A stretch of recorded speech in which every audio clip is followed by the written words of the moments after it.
بسم اللہ الرحمن الرحیم۔ معزز ناظرین، السلام علیکم ورحمۃ اللہ وبرکاتہ۔ ایک اندھا بھکاری تھا جو اپنی آنکھیں چھپائے رکھتا تھا۔ اس کا سوال کرنے کا انداز بڑا عجیب تھا۔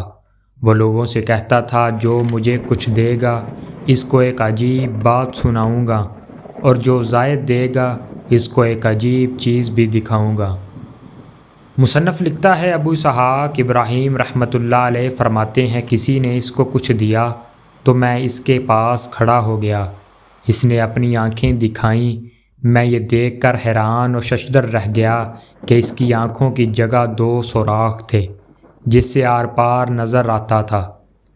اب اس نے اپنی داستان حیرت نشان سنانی شروع کی۔ اس نے کہا، میں اپنے شہر کا نامی گرامی کفن چور تھا اور لوگ مجھ سے بے حد خوف زدہ رہتے تھے۔ اتفاقاً سے شہر کا قاضی یعنی جج بیمار پڑ گیا۔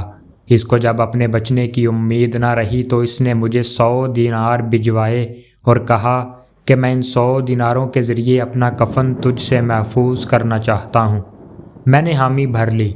اتفاقاً وہ تندرست ہو گیا، مگر کچھ عرصے کے بعد پھر بیمار ہو کر مر گیا۔ میں نے سوچا کہ وہ عطیہ تو پہلے مرض کا تھا، لہٰذا میں نے اس کی قبر کھود ڈالی۔ قبر میں عذاب کے آثار تھے اور قاضی یعنی جج قبر میں بیٹھا ہوا تھا اور اس کے بال بکھرے ہوئے تھے اور آنکھیں سرخ ہو رہی تھیں۔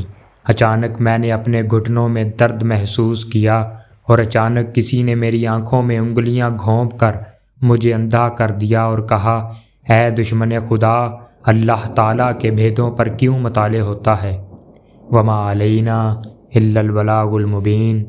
شکریہ۔